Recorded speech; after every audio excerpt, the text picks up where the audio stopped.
Hello everyone, আসসালামু আলাইকুম। তো ভাইয়া আজকে চ্যালেঞ্জ নিয়েছে যে বাড়ির সকলকে নুডলস রান্না করে খাওয়াবে। তো আমি প্রথমে ভাবছিলাম যে নুডলসটা ভালো হবে না হয়তো, আসলে ও তো রান্না বান্না করতে পারে না সেরকম একটা, এই জন্যই ভাবছিলাম যে পারবে না। পরে দেখলাম যে না, আমাদের থেকে অনেক ভালো নুডলস রান্না করতে পারে ভাইয়া।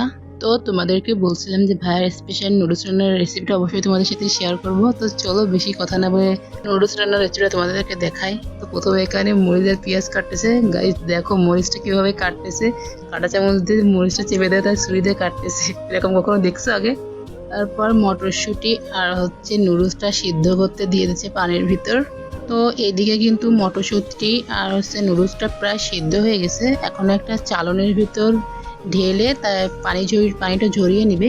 তো এর ভিতর কিন্তু পানি দিতে হবে, ঠান্ডা পানি, না হলে কিন্তু নুডলসটা দলা পাকিয়ে যেতে পারে।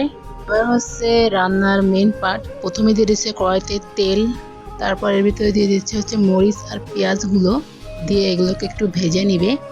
তো দেখো ভেজে নিচ্ছে এগুলো। তো তারপর কিন্তু এর ভিতরে একটু হলুদের গুঁড়ো দিবে, সেটা ক্যামেরায় উঠাতে পারিনি। তো দিয়ে তারপরে কিন্তু আবারও নাড়াচাড়া করে এখন এর ভিতরে দিবে হচ্ছে ডিম। তো ডিমটা দিয়ে আবার একটু নাড়াচাড়া করে ঝুড়ো ঝুড়ো করে নিবে ডিমটা। তো দেখতে থাকো কীভাবে রান্না করছে।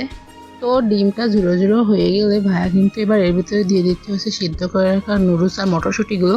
পরে একটু নাড়াচাড়া করে নিয়ে উপর থেকে দিয়ে দিবে হচ্ছে নুডলসের মশলা, দিয়ে আবারও একটু নাড়াচাড়া করে 2 মিনিটের মতো রান্না করে নিলে কিন্তু মজাদার ঝুড়ো ঝুড়ো নুডলস তৈরি হয়ে যাবে। এটা কিন্তু দেখতে যেমন সুন্দর, খেতেও কিন্তু অনেক মজা। তো দেখো নুডলসটার ফাইনাল লুক। এবার চলো খেয়ে দেখা যাক। গাইস আসলে অনেক মজা হয়েছে, এতটা এক্সপেকটেশন ছিল না যে ভালো হবে এতটা, কিন্তু অনেকটা ভালো হয়েছে।